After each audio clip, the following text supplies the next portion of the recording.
안녕하세요. 얼마 전 마침내 이혼하고 자유의 몸이 된 40대 여성입니다. 이혼을 하게 된 건, 시작은 신우 때문이었지만, 어떻게 보면 시댁 식구들 전부 다 문제였어요.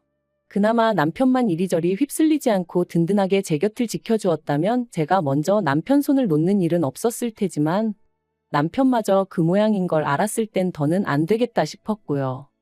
이제 다 끝난 인연인데 이런 걸 구구절절 말해 뭐하나 싶지만 남편하고는 사내 커플로 만났어요. 남편이 나이는 저보다 7살이나 많았지만 직급은 같았거든요. 그렇다 보니 팀이 다르긴 했어도 일적으로 자주 마주치게 되었죠. 그런데 저에게는 어디까지나 그게 전부였지 사실 남편이 이성으로 보인 적은 없었습니다. 이제 와서 말이지만 솔직히 외모로 보나 뭐로 보나 제 스타일이 아니었거든요. 하지만 그런 제 감정과는 상관없이 회사 규모가 작다 보니 직원 수도 얼마 되지 않았고 그런 상황에서 남편이 저에게 호감을 갖고 있다는 소문이 금세 퍼지면서 아무튼 지금 그때를 생각하면 또다시 스트레스가 스멀스멀 올라옵니다. 몇몇 여직원들은 제가 꼬리를 치고 다닌다는 말도 안 되는 헛소리까지 해댔었거든요. 그래서 저는 저 나름대로 더더욱 남편에게 거리를 두었는데 그러자 남편은 더더욱 적극적으로 저에게 다가오대요. 그리고 결국 그런 남편에게 저도 마음의 문을 열게 되면서 본격적으로 연애를 시작했어요. 그런데 막상 연애를 시작하고 나니까 전에는 눈에 들어오지 않았던 남편의 좋은 점들이 보이더라고요.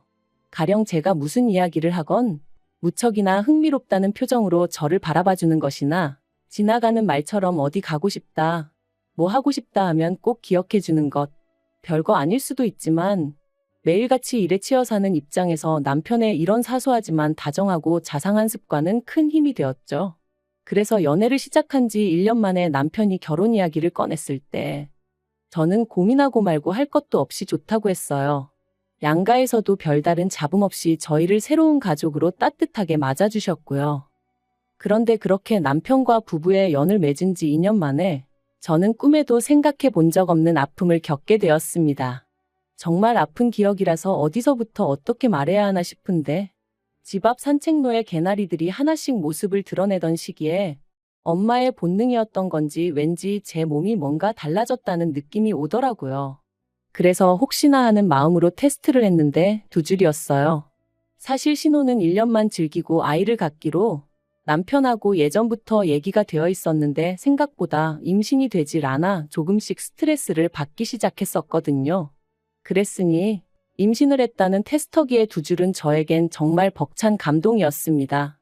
그리고 이 기쁜 소식을 당연히 양가에도 알렸고 양가 부모님 모두 얼마나 좋아하셨는지 몰라요. 특히 친정부모님께서 무척이나 기뻐하셨는데 그 이유가 실은 저희 친정부모님도 굉장히 어렵게 저를 가지셨다 들었어요. 결혼하고 10년 동안 아이가 안 생겨서 입양까지 고려하셨었다고 했었죠. 그런데 저희도 애가 안 생기니 내심 친정부모님은 제가 당신들이 겪었던 마음고생을 그대로 겪는 건 아닌지 걱정이 이만저만이 아니셨다대요.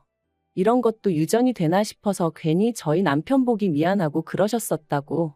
아무튼 그렇다 보니 양쪽 집안 모두 축제 분위기였고 다 같이 모여서 밥이나 한번 먹자. 어버이날쯤 모이면 어떻겠냐 그렇게 얘기가 되었습니다. 그런데 어버이날 당일 어째서인지 늘 약속이 있다 하면 10분이고 15분이고 일찍이 도착하시는 저희 부모님이셨는데 그날따라 약속 시간이 지나도록 오시지도 않고 연락도 안 되고 영 찝찝한 마음을 감출 수가 없었죠. 그리고 그렇게 초조하게 기다리길 수분. 제 핸드폰이 울렸는데 그런 느낌 혹시 아시나요? 평소와 다름없는 벨소리인데 왠지 평소랑 달리 받고 싶지 않은 제가 그날 딱 그랬어요. 왜인지 불길한 마음에 그 전화를 받으면 안 될 것만 같았죠. 그리고 역시나 수학이 넘어 누군가가 말하길 저희 친정부모님이 교통사고가 났다는 거예요. 지금 모 병원 응급실에 계시다고 서둘러서 오라면서 말이죠. 저는 처음에 뭔가 잘못된 거라고 생각했습니다. 하지만 하늘도 무심하시지 그렇게 저에게서 한 번에 2분을 뺏어가셨어요. 그렇게 친정부모님을 잃고 저는 유산까지 겪었습니다. 사실 이렇게 말하면 어떻게 들릴지 모르겠지만 친정부모님이 돌아가신 이후로는 뱃속의 아이에겐 어떠한 마음도 쓸 겨를이 없었어요. 그래서 1달 가까이 집안에서 폐인처럼 지냈더니 아이도 그렇게 저를 떠나더라고요. 그런데 그 와중에 신우가 뭐라고 했는 줄 아세요? 사람이 죽고 사는 문제는 하늘에 달린 법인데 그걸 가지고 그렇게 울고 짜고 하면 뭐가 달라지기라도 하냐면서 저희 부모님을 돌아가시게 한 음주운전 차량이나 뱃속에 아이를 잃은 저나 별반 다를 게 없다는 거예요. 물론 신우가 이 이야기를 할 땐 어디서 누구랑 먹었는진 몰라도 술에 진탕 취해 와서는 베베 꼬인 혀로 짓거리긴 했지만 정말 제 가슴에 비수가 되어 꽂혔어요. 그리고 이튿날 남편이 신우한테 미친 X라면서 저한테 당장 사과해라 어째라 해서는 뭐 사과를 받긴 했는데 자긴 술 취해서 기억 안 난다. 기억은 안 나지만 뭐 실수를 했다니 미안하다. 이딴 식의 사과였고 그래서 이후로는 신우는 인간으로도 안 보였지만 그래도 시부모님과 남편을 봐서 대충 사과 받아주고 넘어갔어요. 한편 사고 이후로 저는 제법 많은 유산을 상속받았습니다. 서울에 있는 아파트 2채와 작은 건물 하나 그리고 부모님 2분이 언젠가의 귀농을 위해 마련해 두셨던 땅까지. 2분 다 알뜰하신 건 알았고 그래서 재산이 어느 정도 있으실 거란 짐작은 하고 있었지만 그래도 이 정도의 규모일 줄은 몰랐기에 솔직히 적잖이 놀랐던 게 사실이에요. 아무튼 저는 고민 끝에 아파트 2채는 두고 건물을 정리했습니다. 그리고 건물을 팔아서 나온 돈으로 부모님이 귀농하려고 사두신 땅에 집을 지었죠. 솔직히 누군가의 눈에는 비효율적으로 보일지도 모르겠지만 그때는 제가 정말 마음이 허한 시기였어요. 그래서 남들 눈에 잘 띄지 않는 조용한 곳에 혼자서 마음을 달랠 만한 공간이 있으면 좋겠다 싶더라고요. 그리고 그렇게 마음 쉴 공간까지 마련하고 나니 어느덧 1년이 넘는 시간이 흘러 있었고 그러자 저도 조금씩 마음을 다잡을 수 있게 되었습니다. 여전히 부모님의 사고는 큰 상처고 아픔이지만 그래도 뭐랄까 하루 이틀도 아니고 1년이 넘는 긴 시간 동안 툭하면 정신 나간 여자 마냥 눈물 쏟고 멍해져 있고 하는 저를 짜증 한 번 안 내고 받아주던 남편이 눈에 들어왔거든요. 그리고 그제서야 나만큼이나 남편도 힘들겠구나 싶은 게 이제 나도 정신 차려야겠다 뭐 그런 마음을 갖게 된 거죠. 그래서 저는 무엇이 나를 견디게 해줄까 생각하다가 오랫동안 생각만 하던 일을 실천에 옮겨보자 그런 생각이 들면서 저만의 작은 사업을 시작했습니다. 참고로 제가 여기다 무슨 사업인지 자세히 적을 순 없지만 저처럼 그리움이 가득한 사람들을 위로하는 그런 일이었는데 생각보다 정말 빨리 자리를 잡았고 매출도 쑥쑥 늘어나대요. 그래서 결국 남편도 직장을 관두고 제 사업을 같이 하게 되었죠. 그리고 그렇게 또 해가 지났을 무렵 저런 걸 누가 데려갈까 싶던 신우도 결혼을 했습니다. 시집 가면서도 조용히 얌전히 간 건 아니고 시부모님과 저희 부부 속을 있는 대로 긁고 갔어요. 사실 시댁은 가난한 것도 아니지만 그렇다고 다 큰 자식들을 계속해서 뒷바라지 해줄 만큼 여력은 없거든요. 그런데 신우는 계속해서 자기도 저희 부부처럼 서울에 있는 30평대 아파트에서 시작하고 싶다는 둥 헛소리를 해대더니 급기야는 저더러 아파트 2개 받지 않았냐. 하나는 누가 사냐 자기가 살게 해달라. 공짜로 살겠다는 소리 안 한다. 1억을 내고 살겠다. 뭐 별 거지 같은 소리를 어찌나 해대던지. 그리고 그럴 때마다 저에게 미안하다 사과하는 건 다름 아닌 시부모님이셨습니다만 아무리 그래도 결국 팔은 안으로 굽는 거고 피는 물보다 진하다잖아요. 어머님은 아니라고 하셨지만 이따금씩 당신도 모르게 저에게 좀 서운한 기색을 내비추셨는데 그게 또 나름대로 상처가 되더라고요. 그래도 그걸 가지고 티를 낸 적은 없어요. 그것 때문에 이혼까지 결심한 건 더더욱 아니고요. 결국 신우 시집 갈 때 저희 부부가 1,000만 원 보태주는 걸로 이야기가 마무리되었고 그렇게 또 비록 겉으로만이긴 했어도 적당히 잘 지내고 있다고 생각했는데 결혼한 지 6개월도 안 돼서 시매부가 실직을 했다며 신우가 시매부를 저희 부부가 하는 사업에 좀 끼워달라고 연락을 해왔습니다. 마침 제가 직원을 한두 명 더 뽑아야겠다 생각을 하고 있긴 했는데 신우가 어떻게 알고 연락을 했나 싶을 정도로 기가 막힌 타이밍이었지요. 그리고 이번에는 전보다는 조금 더 노골적으로 시부모님이 그러지 말고 기회를 한 번 주면 안 되냐는 식으로 얘기를 하셨어요. 그리고 시부모님이 그렇게까지 나오시니 제가 무조건 싫다고 하기도 그렇더라고요. 그래서 알겠다 하고 자의반타의반으로 시매부를 고용했습니다. 그리고 시매부가 합류한 지 어느덧 1년이 되어가던 올해 초 2월이었어요. 아버님 생신이라서 온 가족이 모인 자리였는데 신우가 또 권하는 사람도 없는데 혼자서 그렇게 술을 마셔대더라고요. 제가 남편한테 좀 말려보라고 했지만 심해부도 가만히 있는데 자기가 뭐하러 나서냐며 지도 뭐 힘든 일이 있어 저러는 거 아니겠냐? 신경 쓰지 마라 그러대요. 그런데 점점 속도까지 빨라지더니 급기야는 시댁 거실에서 화장실이 엎어지면 코다을거린데 거길 가다가 홀라당 미끄러지질 않나. 그런데 더 황당한 건 그런 신우를 보고도 심해부는 낄낄 웃어대기만 할 뿐 말릴 생각이 없어 보이대요. 그리고 그 꼬라지를 보고 있으니까 왜 다른 직원들이 심해부 이야기만 나오면 짜증스러운 표정을 지었는지 같이 일하기 열받는 타입이라고 불평을 해댔는지 조금은 알 것도 같더라고요. 아무튼 신우까지 일이 자빠지고 저리 자빠지는 걸 보니 그만 자리 정리하고 집에 가는 편이 낫겠다 싶었습니다. 그래서 남편하고 같이 뒷정리를 하고 일어서려는데 신우가 제 손목을 딱 잡더니 좋겠다 그러는 거예요. 그래서 또 무슨 헛소리를 하려고 일어나 싶어서 뭐가 좋냐고 많이 취한 것 같으니 일단은 들어가서 자라고 했죠. 그런데 신우는 쉽사리 저를 놔주지 않았습니다.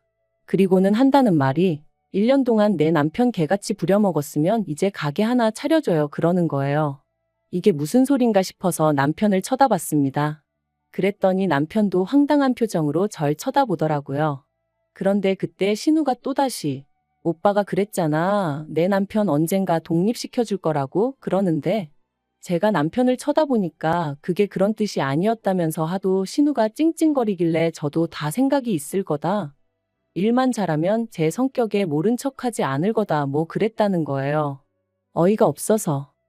결국 혼자 아무 소리나 떠들어대는 신우를 뒤로하고 저는 불쾌한 마음을 감추지 못한 채 시댁을 떠났습니다. 그리고 남편과 집으로 오는 내내 한마디도 나누지 않았어요. 남편이 제 눈치를 살살 본다는 건 느껴졌지만 아는 척도 해주고 싶지 않았죠. 그리고 이튿날 예전과 마찬가지로 신우에게 전화가 왔습니다. 하지만 전과 달리 신우는 자기가 뭐라고 했는지 정확히 기억하고 있더라고요. 한 달에 300도 안 주고 사람을 부려먹었으면 이제라도 뭐 어떻게든 보상을 해줘야 하는 거 아니냐면서. 그래서 저도 신우한테 심해부가 하루에 5시간 일하는데 얼마를 받아갈 줄 알았냐 했습니다. 그리고 내가 주는 월급이 적어서 불만족스러우면 관두라고 했어요. 안 잡을 테니 편히 떠나라고요. 그랬더니 신우가 한다는 말이 재수 없다면서 부모 하나 잘 둬서 먹고 사는데 걱정 없고 좋겠답니다. 그리고는 하긴 사람 목숨하고 바꾼 돈이니 찝찝하긴 하네 그러대요. 정말이지 눈앞에만 있었으면 당장에라도 어떻게 해버리고 싶은 심정이었죠. 저는 결국 분을 삭히지 못하고 그 길로 그대로 시댁으로 향했습니다. 영문을 모르겠단 표정에 남편까지 데리고 말이죠. 그리곤 모두를 앉힌 후에 신우가 짓거린 말을 한번 들어보라고 통화 내용을 틀어줬어요. 어머님 아버님한테 이게 제가 들을 소리냐 울며 물었습니다. 그런데 어머님이 제 어깨를 안아주시면서 신우도 얼마나 맺힌 게 많으면 이런 소리까지 했겠냐며 애가 말을 못되게 해서 그렇지 심성이 나쁜 애는 아니라고 그러니 저더러 오해하지 말라대요. 순간 제 어깨를 감싼 어머님의 손길이 어찌나 가증스럽던지 그래서 제가 어머님 손을 뿌리쳤어요. 그리고는 아무리 어머님 딸이라지만 그래도 아닌 건 아니라고 말씀해 주셔야지 어떻게 이 와중에 저더러 이해하라 하시냐 했습니다. 그리고는 남편한테도 당신은 어떻게 생각하냐니까 기껏 한다는 말이 왜 이를 자꾸 키우냐는 거예요. 그냥 생각 없는 애가 한마디 짓거린 걸 가지고 흘려듣고 넘기면 되지 않냐면서. 그리고 어차피 사업을 더 확장하려면 아닌 게 아니라 매장도 새로 내야 되는데 그런 거 하나 그냥 신우 남편 준다고 하면 되는 거 아니냐는데 아, 그간 내가 믿고 산 남자가 결국엔 이것밖에 안 되는 남자였나 싶은 게 정말 뭐라 달리 할 말이 없더라고요. 그래서 시부모님 그리고 남편에게 아무래도 여기서 잘못하고 있는 사람은 나인 것 같으니 내가 빠져주겠다 했습니다. 그리고는 바로 남편에게 이혼하자 한 거죠. 남편은 이혼은 못한다고 왜 갑자기 얘기가 그렇게 되냐면서 버텼습니다.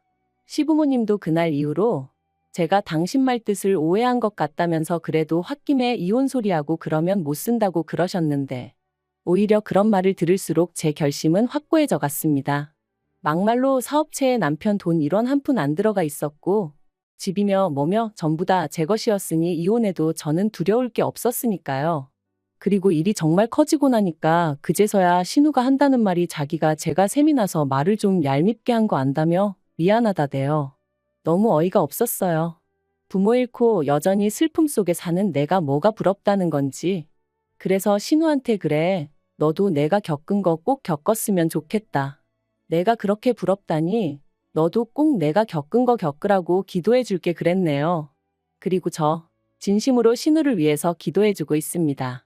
제가 겪은 아픔과 고통 고스란히 꼭 느껴보라고요. 아무튼 그렇게 결국 7개월의 이혼 소송 끝에 저희는 남남이 되었고 남편은 시댁으로 들어갔으며 당연히 제 사업에서도 쫓겨났습니다. 심해부도 쫓겨났고요. 그러니까 이제 졸지에 원래부터 백조였던 신우의 무직인 아들과 사위까지 전부 다 시부모님이 거두고 계신 상황이죠. 뭐 그러던지 말던지 솔직히 별 관심은 없습니다. 아, 생각해보니까 아니네요. 관심 있어요. 다 망해버렸으면 좋겠거든요.